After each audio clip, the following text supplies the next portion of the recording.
নমস্কার বন্ধুরা, আমি শম্ভু। আমার শম্ভুর কিচেনে তোমাদেরকে সকলকে আমন্ত্রণ। বন্ধুরা, আজকের সুন্দর একটা রেসিপি আপনাদের সামনে আমি বানিয়ে দেখাবো। তো বন্ধুরা, এটা হচ্ছে ট্যাংরা মাছ। আমরা ঝাল কেন ট্যাংরা বলি, যে বড় বড় সাইজের ট্যাংরা মাছগুলো, সেই ট্যাংরা মাছগুলো। তো আজকে এই মাছটাকে আপনাদের সামনে আমি ভালো মতনভাবে বানিয়ে দেখাবো। আপনার সাথে আমার সাথে জুড়ে। বন্ধুরা, প্রথমত আমি তেল ঢেলে দিচ্ছি মাছ। বন্ধুরা, ট্যাংরা মাছের মধ্যে আমি হলুদ দেবো এক চামচ, আর এর মধ্যে দেবো লবণ। বন্ধুরা, ভালো করে এগুলোকে আমি ম্যাগনেট করে নেবো। হলুদ আর লবণ ভালো করে মাখিয়ে নেবো গায়ে। আর এর মধ্যে বন্ধুরা আমি দেবো হালকা একটু আদা রসুন পেস্ট আমি একটু দেবো লাগানোর জন্য গায়ে। বন্ধুরা, হলুদ মাখানো আমার দেখতে পাচ্ছেন পুরো ম্যাগনেট করে আমার রেডি হয়ে গেছে। পাশে আমার তেল প্রায় কড়াইয়ে ঢেলে দিয়েছি, প্রায় গরম হওয়ার মুখে। আমি এই মাছগুলো বেটা আস্তে আস্তে করে ভালো মতন করে আমি ভেজে নেবো।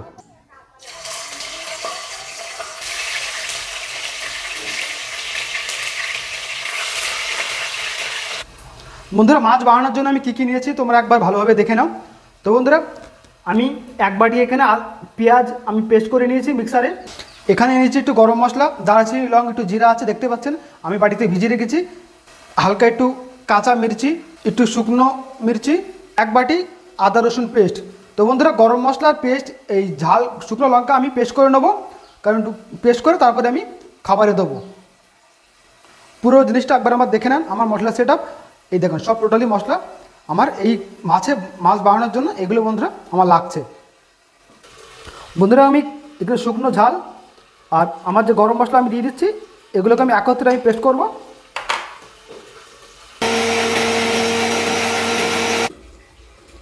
বন্ধুরা, দেখতেই পাচ্ছেন আমার মাছ ভাজা প্রায় কমপ্লিট হয়ে গেছে। একদম লাল লাল আমি ভেজেছি, আপনারা এইভাবে ভাজার চেষ্টা করবেন। বন্ধুরা, মাছ ভাজার আগে কিন্তু একটা জিনিস আপনারা মাথায় রাখবেন, মাছটা একটু হালকা উষ্ণ গরম জলে একটু ধুয়ে নেবেন বা গরম করে নেবেন। তাতে কী বলতো, মাছটা ফাটে কম। না কিন্তু বন্ধুরা, যখন আপনারা তেলে ভাজবেন মাছ কিন্তু প্রচণ্ড ফাটবে, সেটা কিন্তু একটু মাথায় রেখে দেবো। আমি আপনাদেরকে দেখাতে পারিনি, তো আমি করে নিয়েছি সেটা মাথায় রাখবেন। মাছটা ভাজার আগে একটুখানি গরম জলে উষ্ণ গরম করে নেবেন। বন্ধুরা, মাছ ভাজা পুরোপুরি আমার কমপ্লিট দেখতেই পাচ্ছেন। তো চলো এবার আমরা রান্না চালু করে দিই। বন্ধুরা, যেই তেলে আমরা মাছ ভেজে সেই তেলে আমরা সব কিছু রান্না করবো, ঠিক আছে বন্ধুরা? তো আমরা চলো চালু করে দিই। প্রথমে তো আমি পেঁয়াজ বাটা আমি দিয়ে দিচ্ছি।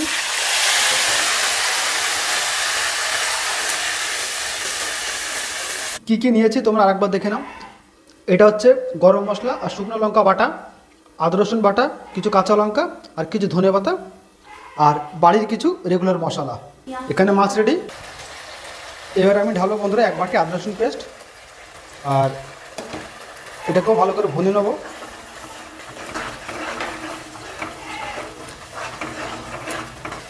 বন্ধুরা, এবার আমি ঢালবো গরম মশলা আর মির্চি বাটা,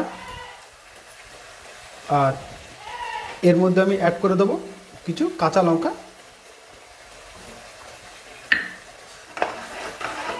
ভালো করে মিক্স করে নেবো, ভুনে নেবো ভালো করে। কিছুক্ষণের জন্য ঢেকে রাখবো আমি।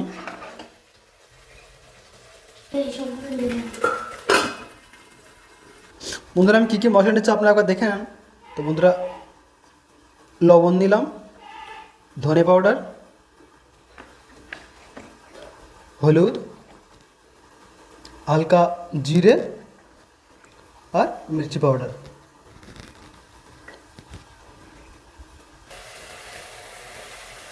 বন্ধুরা, আমি সব মশলা পাউডার ঢেলে দিচ্ছি, হালকা করে মিলিয়ে নেবো। দেখতে পাচ্ছেন আমার কিন্তু কিছু ঘাট হয়ে গেছে মশলাটা। যতটা চেষ্টা করবেন মাছটাকে বানানোর মাংসের মতন, দেখবেন খুবই ভালো লাগবে। সুন্দর একটা কালার এসে গেছে। আবার কিছুক্ষণের জন্য আমি ভুনে নেবো। যখন চুপচুপ করে তেল বেরোবে তখন আমি এর মধ্যে আমি জল অ্যাড করে মাছ ঢেলে দেবো। রেসিপিটা আমি দেখানোর চেষ্টা করলাম। তো বন্ধুরা, মেন যে জিনিসগুলো সেগুলো আমি আপনাদেরকে আবার রিপিট করে বলে দিচ্ছি। প্রথমত মশলাগুলো ভালো করে ভুনে নেবেন, আর সেকেন্ডে তো দেখবেন বন্ধুরা, আমি সসপ্যানে গরম জল বসিয়ে দিয়েছি, মাছটা ভেজেছি। যতটা পারবেন চেষ্টা করবেন মাংসের মতন বানানোর চেষ্টা করবেন। তো বন্ধুরা, আমি যেভাবে তোমার কথা বলেছিলাম যে আমার মশলা একদম ভুনা আমার রেডি হয়ে গেছে, তো আপনারা একবার দেখেন যে মশলা একেবারে ভোনা কিন্তু খুব সুন্দর একটা ভোনা ভোনা হয়ে গেছে। এর মধ্যে আমি অ্যাড করবো বন্ধুরা এখন জল। তো সবসময় চেষ্টা করবেন গরম জলটা অ্যাড করার জন্য, দেখতে পাচ্ছেন।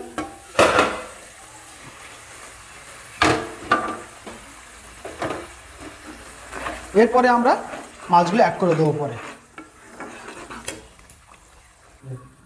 বন্ধুরা খুবই একটা জরুরি কথা, তো যারা যেসব আমার ভাই বোনেরা বন্ধুরা প্রথম আমার চ্যানেলে ভিজিট করেছো, তো প্লিজ তারা চ্যানেলটিকে সাবস্ক্রাইব করবে, করে আমার পাশে থেকে আমাকে সহায়তা করবে। তো বন্ধুরা ধন্যবাদ।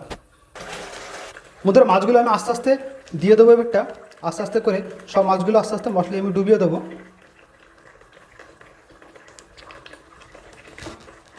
বন্ধুরা কখনোই এই যে মাছ আমি যে প্লেটে রেখেছিলাম, তো কখনো যে তেলটা আছে ওই তেলটা বন্ধুরা কখনোই ফেলবেন না, মাছের মধ্যে আপনি অ্যাড করে দেবেন।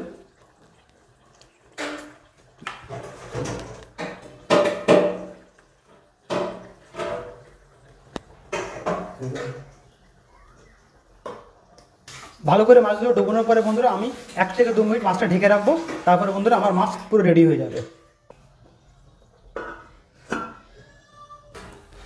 বন্ধুরা আমার মাছ রান্না পুরোপুরি রেডি হয়ে গেছে, আপনারা দেখতেই পাচ্ছেন।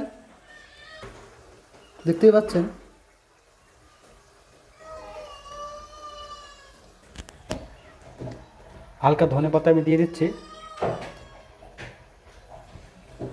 বন্ধুরা আবার দেখা হবে নতুন একটা ভিডিওর সাথে, এখনকার মতন বাই, ধন্যবাদ, জয় হিন্দ।